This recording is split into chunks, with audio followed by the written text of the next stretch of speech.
professional, Okay, we are live with the Yellow Farmhouse. I'm here with Laura. Good morning, everyone. Good morning. We're going to wait for folks to join in.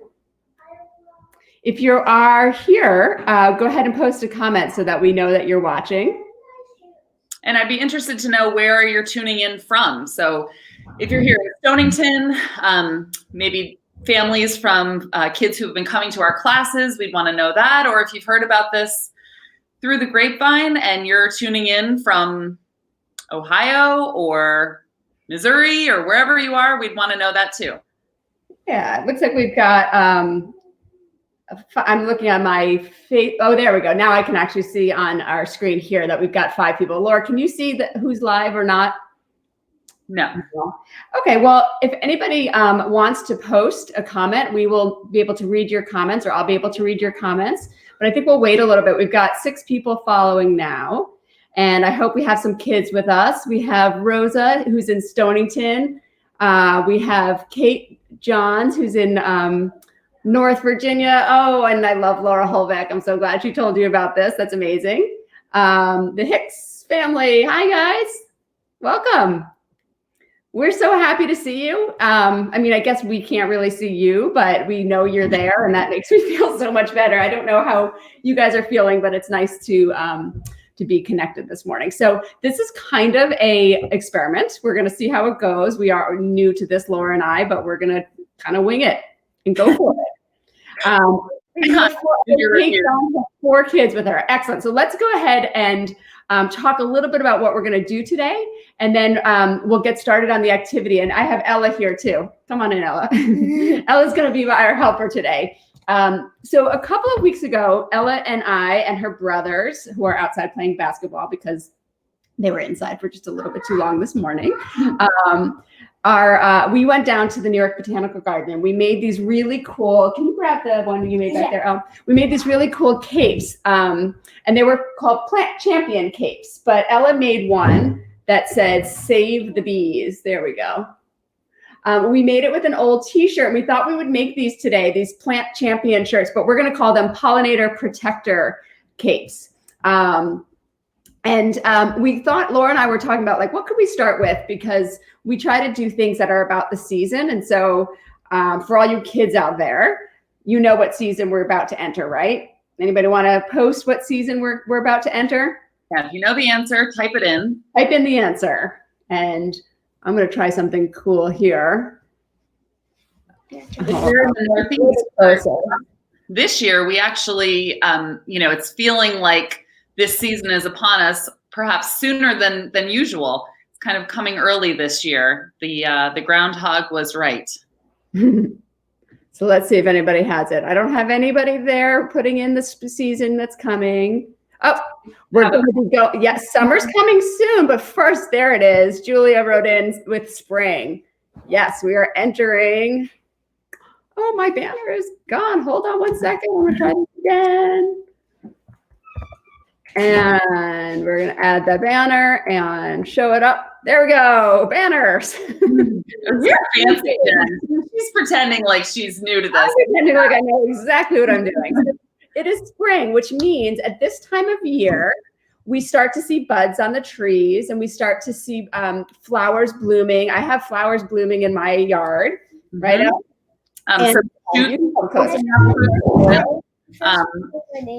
Yes, something we've been noticing a lot. And so when we have flowers, we also know that this is a time where we have pollinators who are joining us as well. So who out there knows what does a pollinator do? And I'm going to go back to my comments. And there's a hint. The answer is sort of buried in the name. So think about it. A pollinator. What do you think that animal or insect is? And Jen, I just have a couple questions coming in about how to join the chat. So I'm going to try to respond to those. Okay, you'll get on those? Perfect. Yep. Yeah, so if anybody is, well, I guess you're getting those. Okay, perfect. So let's start with can anybody name an example of a pollinator? I think Ella knows one. A bee. A bee is a pollinator. Flies are pollinators. Oh, there's bees. Oh, and yes, Alicia, they spread pollen. Marin says, hi, Cammie. Hi, Cora. They spread pollen. Yeah, and they are bees. So bees, also flies, butterflies, ants are all pollinators. Ants are pollinators. Ants are a big pollinator, actually. And do you know something cool about flies that pollinate? So a lot of times pollinators are attracted to plants because they smell really good. But do you know that flies like really stinky plants? And so they're attracted to plants that smell sometimes like poop. Like, if you've ever, sometimes you see dog poop on the side of the road and flies swarming around. Exactly. Plants are smart. So all plants ever want to do is have a pollinator come visit them because as, let's see, who did that? They pollinate. As Gillian said, they collect pollen. Yeah, they collect pollen. And what they do is they bring the pollen from one flower to another flower. And when they bring the pollen from one flower to another flower, it means that that second flower has the pollen it needs to fertilize it, to fertilize the flower. And when a flower is fertilized, it creates a fruit. And does anybody know what fruits have inside of them? Think about it. So kind of imagine that you're biting into a piece of fruit like an apple or watermelon. What might you find inside the fruit? Other than the fruit itself. Is it sugar? Well, there's sugar, but what's inside? Seeds. Ella got it. Seeds. Yes, there are. Cammie and Cora got it. Seeds, and Alicia got it as well. Thanks. Yeah. So seeds. Hold on. I am going slow on. Oh, there we go. On my banners. Maybe Ella can do my banners for me. All right. So seeds are inside of our fruits. And so a pollinator brings pollen from one flower to the next flower. And then that flower gets the pollen it needs to fertilize its flower so that the flower can grow a fruit that has seeds inside of it. And why would a plant want to make more seeds? Like why do they want seeds? Right. What is the function? Because, when we find seeds in our watermelon, we might just spit them out. They don't do much for us, but they have a really important role for the plant. Mm-hmm. Let's see. Oh, and somebody mentioned hummingbirds are pollinators. That's true. Most of the examples we gave were all insects, I believe, but hummingbirds and bats as well. So there are some other animals that serve as pollinators. Yeah. So seeds, what do the seeds do? The seeds are turn into what? Any ideas? You put a seed into some soil. Yes, to grow more fruit or to grow more plants. Exactly. All plants ever want to do is make more of themselves. And so to do that, they have come up with this very special trick to get pollinators like bees and butterflies and birds and flies and ants, sometimes people, to move their pollen for them so they can fertilize their flower and turn them into fruits which have seeds inside. And some of the tricks that they've done to do this, because plants are really smart, is they have figured out how to have beautiful colors and beautiful smells. And they're basically like, it's kind of like if you put on like, I don't know, like your favorite outfit, or you put on a little perfume. You just kind of want to look good and smell good. And the flowers are kind of like, hey, come on over here. Come to me. Come over to me. Oh, hummingbirds, you like red? I will be a red flower for you. And if you come over, I'm going to put a little bit of nectar on the bottom. So they always give a little bit of a treat just to kind of reward them and to get them to come closer. They put a little nectar in their flower, and the pollinator comes, drinks the nectar, gets a little pollen on their back, potentially, and then goes and finds another red flower because they were like, oh, that red flower was beautiful and delicious. I'm going to go to another one and get some more nectar.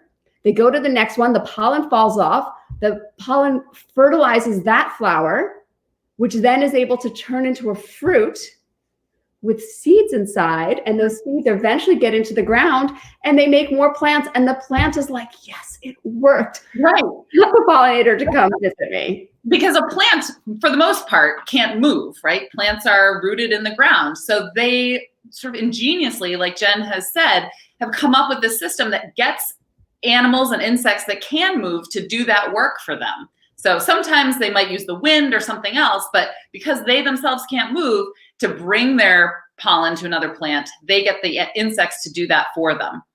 And you can think of a seed as sort of like a little baby plant. Exactly. The baby plant is inside the seed, and it just needs sunlight and nutrients and it has all the food it needs in that seed to start growing. Okay.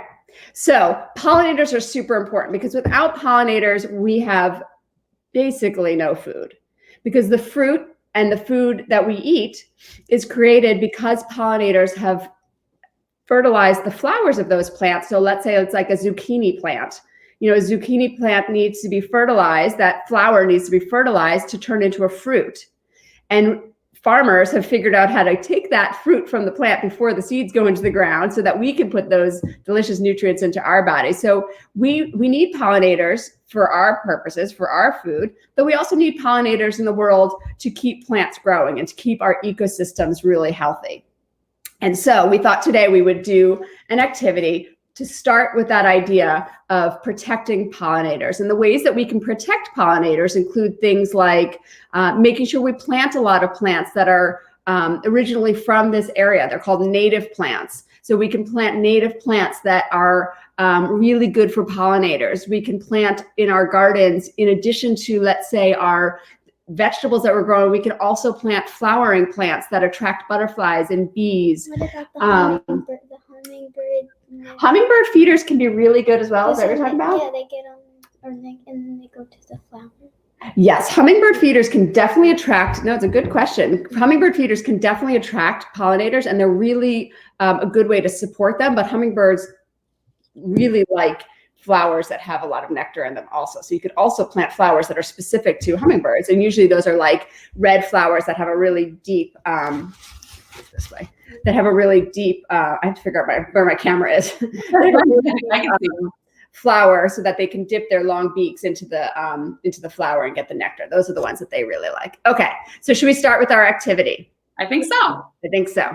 All right. So if everybody has a t-shirt, and I know you have t-shirts from camp last summer, from programs. So Ella's got a white t-shirt. I did a t-shirt already that I started, so we have one ready to go. But I'll show you where we're going to start. You have a pair of scissors out? Or actually, Jen, before we start, do you want to show them just one more time what the finished product looks like? And actually, will you model it, Ella? Will you put that out around your neck? And I'm going to get another pair of scissors here. Use my kitchen shears. So Ella's going to put it on and model it back here. So you want to turn it around. Okay, there's her cape.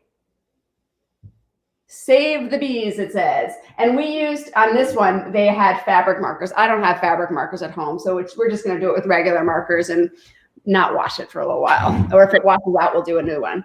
Okay. Normally, your parents might tell you to use washable markers because they don't want it to stain something, but today might be a day to break out the Sharpie marker and go ahead and use it just on the t-shirt, on the cape. Okay, so we're going to use, I'm going to save that one. I'm going to use this one because this one actually has an apple on it, which I like. Okay. I know, but that's okay because we use the inside. Okay, so we're going to keep the collar on your shirt. You want to keep the collar intact. You're not going to cut through that, but you can start at the bottom. I'm going to try to figure this out if I can. My camera's, and you're going to cut up the sides of your t-shirt. Okay. So you're going to start at the bottom and cut up the sides. Yeah, you can start cutting and I'll start, just up the sides. Okay, so I'm going to try to stand up so you can cut the sleeves off, correct? The sleeves come completely off, but we'll get there. When you get up the side of your t-shirt, does everybody have a t-shirt with them? Are they working on this together? I mean, I can't tell who's still out there. If there's you could just watch and get the idea, and then you can do this. Gather the supplies. So you're going to cut up the sides of your t-shirt. You don't need the sleeves. And when you get to the part where the collar is, you're going to then follow the collar all the way around. So I'm almost there. So I'm going to kind of show you here. Okay, let me figure this out. So I'm at the collar now. Okay, so here's my collar here, and I'm going to cut it around the front of the shirt so that we keep the collar. That's going to go, you know, still kind of go over your head. How you doing now? Not good. Oh, I almost cut through my collar. I can't figure this out. And we're going to cut all the way around and back down the other side. So do you see how I have my collar still there? And I cut up one side of the shirt, and now there's the side that I cut up. I'm going to cut down the other side. I'll help you in a second now. It's a little hard when with scissors sometimes. You might need parents to kind of hold it tight for you. That's what I find the hardest when you're cutting fabric. If you have fabric scissors, it's even better. Do we have some? Okay, I'm almost there. All right, and we're going down to the bottom. So you're going to cut around the collar almost to make like a necklace in the front. That's right, Laura. Okay. Exactly. So you can use that collar seam to guide your scissors. Yeah. How's everybody doing out there? Are we cutting collars? I think maybe their hands are busy cutting, so because we haven't gotten any. Okay, yep. I just want to, I'm going to get this banner off. I can do the And hide the banner. There we go. Okay. No, I just wanted to get it off so that we could see each other better. Okay. Comments. Okay. So mine actually has writing on one side, so I'm going to flip mine to the other side. Just like that. How are you doing now? Let's see. I'll move these out of the way. I'll kind of go like this, and we'll see Ella working here. Okay, so then you're going to cut up to the top. So you're going to go around that way to the front, okay? So I'm going to hold it tight for you. Fine. You're fine there, so you can start going the other direction, okay? Tag on it. So I'm going to cut that off as well. Try not to go through the collar. Okay. Some people are cutting away. Good. Karen's doing good, and Gillian's doing good, and Todd is cutting away, which I love. Awesome. Okay. Additional benefit of getting this fun pollinator cape is that we get one t-shirt out of my husband's drawer of lacrosse t-shirts. I totally rated my kids' t-shirts, and I also feel like I never want to get rid of them because they remind me of, whatever camp they went to last summer. Right. I know they're not going to wear them, and they're usually pretty stained because they wore them so much. Yep. Okay, up there. Yep. And we're going to go up the other side. I know I do have a few articles of clothing that when my kids grow out of, if it's something that, just reminds me of them at that age, I have a box where I put away a few things that I know I'll want to, look back on someday. But we certainly have plenty of old t-shirts. Yes. I'm sure most of you do too. All right. I think you're almost done. So you're going to just cut off this part right here. Right. You're going to cut off this part right up here. Kind of go back up to the collar, but then you want to come around the other side of the collar. There we go. Okay. Oh, don't go through it. Okay, there we go. Now, you see? This way? Yes, that way. There we go. You're going to get through that seam. All right. Okay, we have a cape. It's a pretty cape, but it's still a cape. All right, and I've got a cape. And so now I would like to get, when you can still be cutting, that's totally fine. But if you're ready to start drawing on your cape, you kind of lay it out in front of you. And I'm going to just kind of show you how we have it laid out here. Sometimes when we draw on fabric, it can be a little hard. So you might want a parent or your brother or your sister to hold it tight for you while you're drawing. But now we have to think of some things to draw. So Ella had written "Save the Bees" on hers.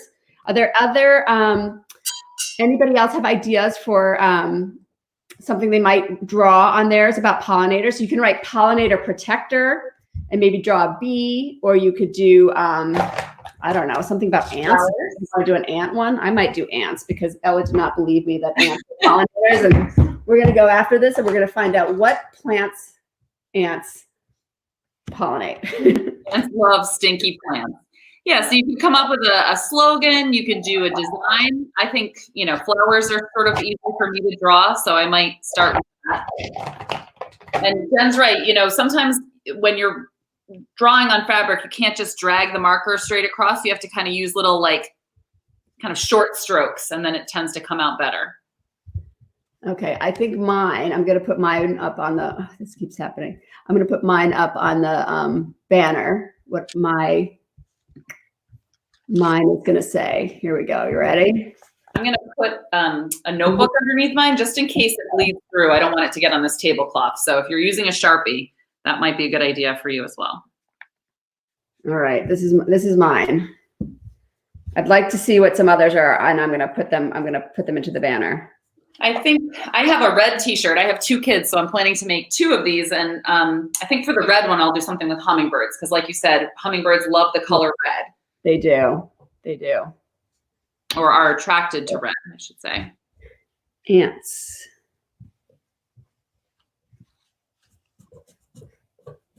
Ants for the win. Elle, what are you going to do? I feel like something about hummingbirds, I think.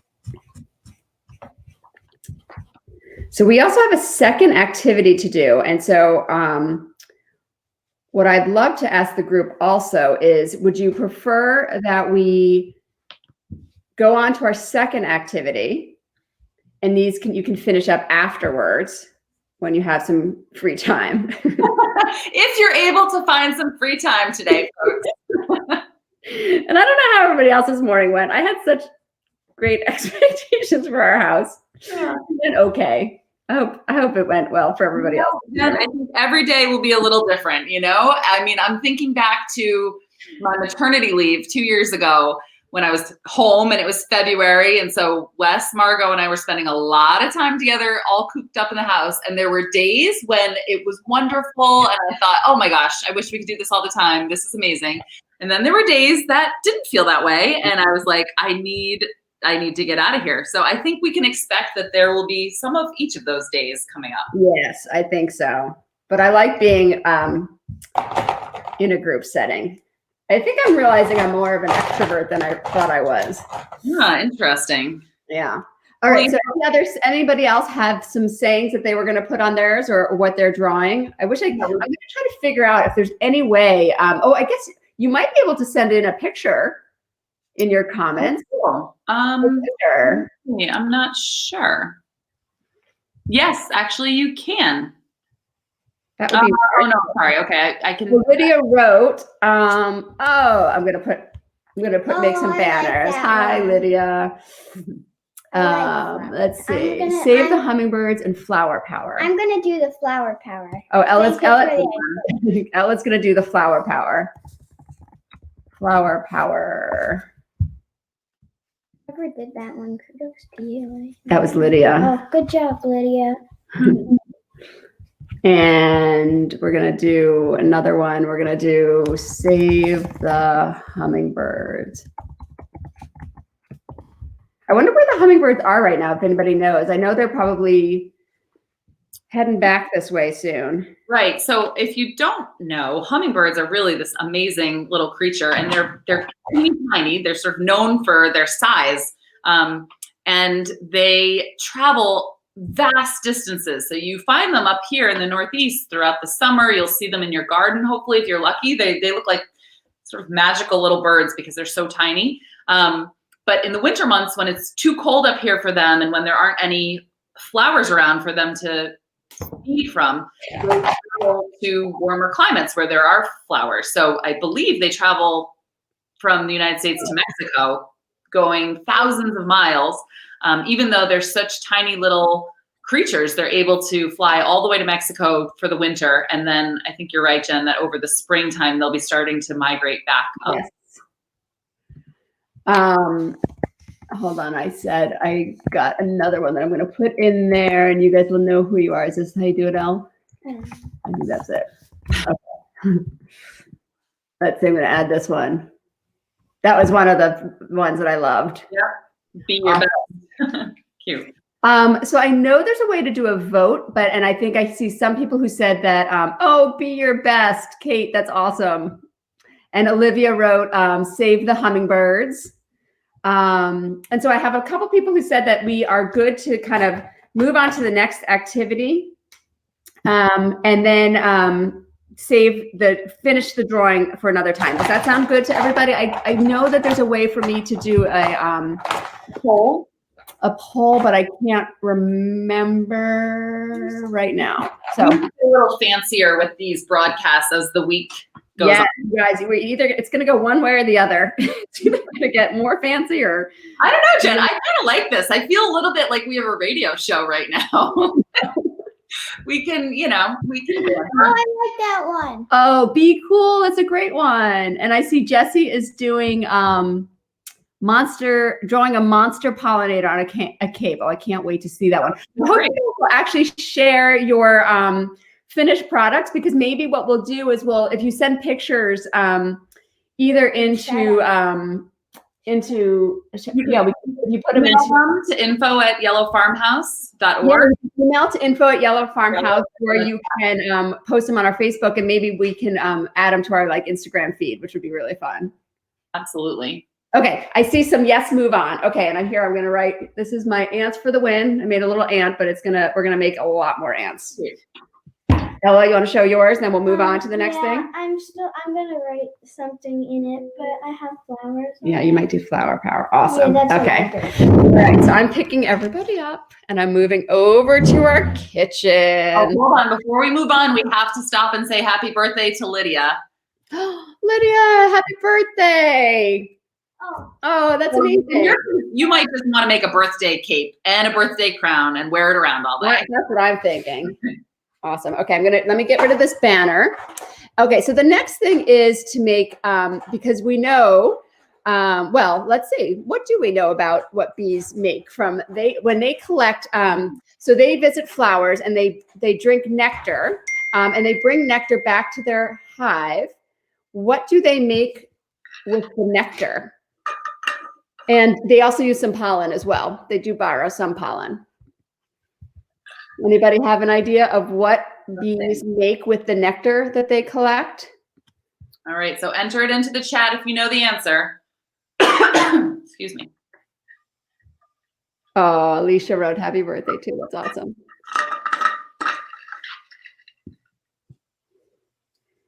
Dun, dun, dun. Spoiler alert. I think there's a delay, right? I think so. Bees make honey. Steph got it. Baron got it.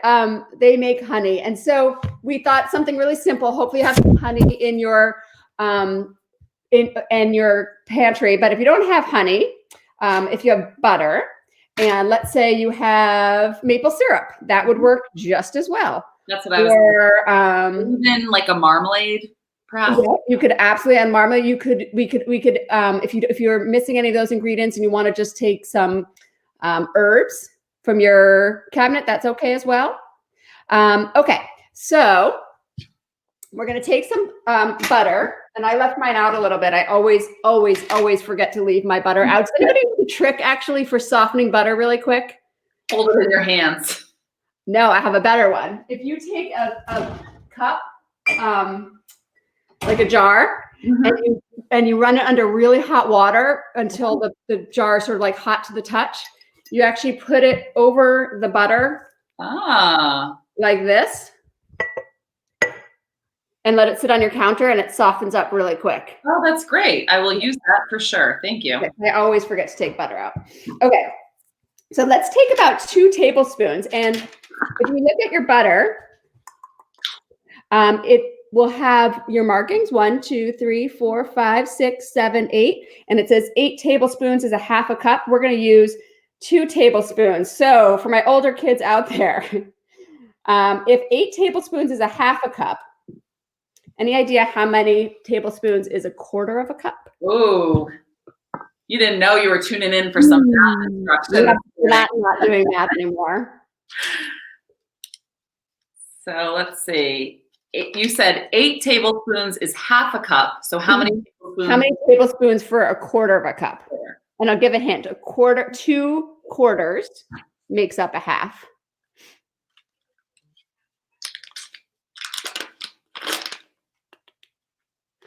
And type it into the chat. While we're waiting, I'm going to measure 2 tablespoons of butter. So I'm just going to cut it at the 2 tablespoon marker. Okay.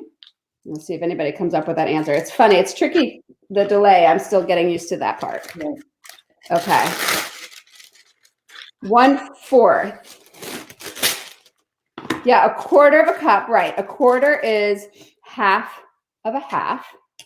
That's right. So that's either Cami or Cora is 1/4. And it ends up being 4 tablespoons to get us to 1/4 of a cup. So if we're using 2 tablespoons, now we're 1/2 of 1/4. So 2 of these would make up 1/4, which is 1/8. So 2 tablespoons is 1/8 of a cup. Okay, so I actually cut a little bit of wax paper. Parchment would work. You could also use saran wrap, or if you don't have anything, just doing this on a plate is just fine. So you're going to take the butter, put it on your wax paper if you have it, and just cut a little piece, and put your butter right on there. And then you're going to take your honey, and you can add, I would say like just like 1/4, like a half a teaspoon or a teaspoon. Let's see. Okay. Actually, I'll do like a teaspoon. So I'm just kind of guesstimating. What are you going to do, Laura? Are you going to add like a? I had gathered, I got a tablespoon, so mine would be, I guess, sweeter than yours. Yeah. But I put it up all the way. I'd say a scant tablespoon. And you're just drizzling your honey on top of your butter, just like that. And then we're going to take our fork, and this is the fun part, and you're just going to start mashing it. All right. So kind of mush it down. And if you feel like maybe you need a little more honey, which I think I'm going to add a little more. And my butter's not super soft, so it's going to be a little harder. The more honey you add, the sweeter it will be. Yeah. And you're just going to kind of mush it together like this.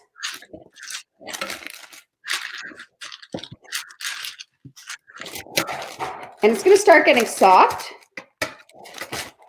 And I think I'm going to grab another fork because mine is, like I said, not super soft. And so it's sticking to my one fork. So there we go. They're really trying to get it incorporated, right? Yeah. And we're just going to kind of keep mushing it.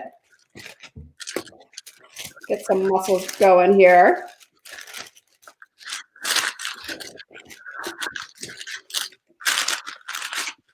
So someone had asked earlier, if the craft would be appropriate for 3-year-olds. I think a lot of our cooking activities, we, find ways that kids of all ages can get involved. So this is something even very little ones would love to do. And Laura's got little ones at home. So Laura, you've got 4.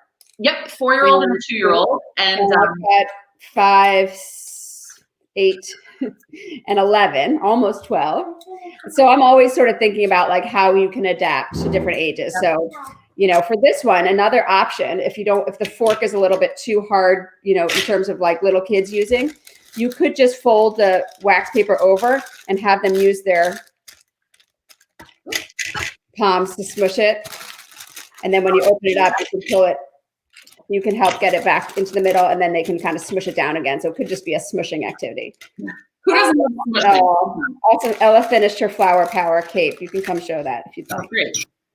I'm hoping that over the week you'll get to meet my kids. I'll be cooking at home with them, so they would love to see some of these. So once you've smushed your butter, you can now kind of get it into the middle of your wax paper and just kind of roll it up. There's another option here. You could also kind of flatten it and then shape it if you wanted. You could shape it into a heart. You could shape it with cookie cutters. But what I'm going to do is kind of get my butter into the middle. And Al, you'll help me with this. Okay. So we've got all our butter in the middle of our wax paper here. And now you're going to kind of roll it like that. So you get it like that. You're going to roll it up. Okay. Yep. Just roll it up. That's good. And keep rolling all the way. And then when you get to this point, you can take either end. You can kind of, and just do a little twist on one side and a twist on the other side. So that you have a nice log, and you want to do that? Just kind of make it nice and round in the middle. Great. And then we can put this in the refrigerator, and you have honey butter that you can use tomorrow or later, and slice it and put it on toast, or it's delicious with pancakes. And corn muffins, I think would be really good with honey butter. yes. Oh, they'd be delicious. So whatever you have at home that you put butter on, this is a great one. And put butter on that. With put some butter on it. You can do this with you could add rosemary if you wanted to. Like as the season gets out, you could add cilantro butter would be delicious. Ooh. A cilantro and lime butter might be really good actually. So you can really flavor your butter, get it in the fridge, and then have these delicious flavored butters. If you wanted to go more savory to put on, like, let's say you're, I don't know, cooking steak or something like that, or chicken, you could melt some like tarragon butter onto that. It would be really good. Or garlic would be good. What else would you want to add? Let's hear from the group if there's other. Garlic. Yeah, we'd love to hear your ideas because that's how, you know, we get inspired by hearing where other people's brains go. And of course, thinking about flavors that your kids like. So, you know, some kids are more adventurous in the kitchen than others. I know honey butter would be a hit in my family because both my kids, especially my son, love sweet flavors. Oh, and homemade bread would be perfect. Ooh, yeah. That could be a fun project for this. Ella is gonna try it out. She's not gonna wait for it to chill. For either. I like soft butter as well. We're not one of those families that leave our butter out all the time, but kind of wish we were. You know, I got one of those little crocks. I picked it up at the thrift store because it reminded me of my grandmother. She always had one of those. And so now I usually have a stick in there that's at room temperature, which is great for. All right, Ella's going to do a little sample. Hold on, let's see. And we're using the bread that we got from Stone Acres Farm. So Dave Baca, if you know him from the Oyster Club locally here in Mystic, he's been baking a lot of bread. I think he's going to continue baking bread. And that was our last piece, Ella. Oh, well. It goes very quickly in our house. We're going to go back for more. I think that's going to be sold at the farm stand at Stone Acres Farm is keeping their farm stand open. Sorry, I'm going to move that away from the window so it's not so dark. What do you think? Is it good? Can you taste the honey? Mm-hmm. Good. All right. So we have one person who likes it. So 11:37, we thought we would try to keep these to like 30 minutes. On waffles. Oh, yeah. Oh, Cammie, you liked it. I'm so glad. Cammie, I loved seeing you last week when we made the apple tarts. I feel like I will always think of you when we make apple tarts or apple crisps because you were there both times we did it, and you loved them, and I love that. And you leave your butter out. I'm going to start doing that. I don't know why I don't. Yeah, it just makes your life easier because then you have soft room temperature butter whenever you need it. Yeah. Oh, pita bread. That would be good. Todd says everything is better with butter, and I totally agree with you, Todd. I mean, my feeling is put cream in your coffee, put real butter on your muffins, you know, live your life. So, graham crackers. There is an idea. We don't have any graham crackers. They're really yummy. Little snack. Tomorrow, we are going to be making soda bread here. I'm not sure if that's what we're going to do for our little cooking class. Maybe we'll do something to celebrate St. Patrick's Day, but I think we are going to make soda bread here. And maybe we'll make shamrock shakes. We don't have any mint ice cream. Can we go to Big Y and get it? I don't know. So what we want to hear from you over the course of the week is like, what do you have in your pantry? We're going to try to keep it really simple so that we can make sure that we have the ingredients together. So thinking about like canned goods and frozen things and things we can do with like flour and sugar and butter and, you know, just sort of the basics and coming up with crafts. And if anybody is interested in joining us, I have figured out how to invite others. So if you ever want to come and show us what you're doing at your home, that would be awesome. We would love it. You know, have like a guest appearance and maybe you want to share your favorite family recipe. If it's simple and something that kids can do, we would love that. Then we would have, you know, some new voices, new faces. So you're not just hearing from us all the time. Yes, that sounds good. And we'll just kind of be here for each other and check in every day at 11 and hopefully. And I'll just say again, Jen had mentioned this earlier, but we'll post ahead of time the supplies that you'll need. So once we figure out what the recipe or craft is for the next day, we'll post that probably on Facebook or Instagram so that you can have them ready for 11 o'clock so that you can participate. Yes, exactly. And we'll get more kids in the kitchen with us next time. Yes. Right? All right. Well, I think we will sign off. and say have a great day, and we will see you tomorrow. And thank you. And thank you. I mean, I'm so touched that we had so many people join us today and that you guys were all commenting. That really, it meant a lot to us to see you, and it certainly helped me. So hopefully it helped you guys pass a little bit of the time. Yeah. All right. So time. Yes. All right. Take care, everybody. See you tomorrow. Bye.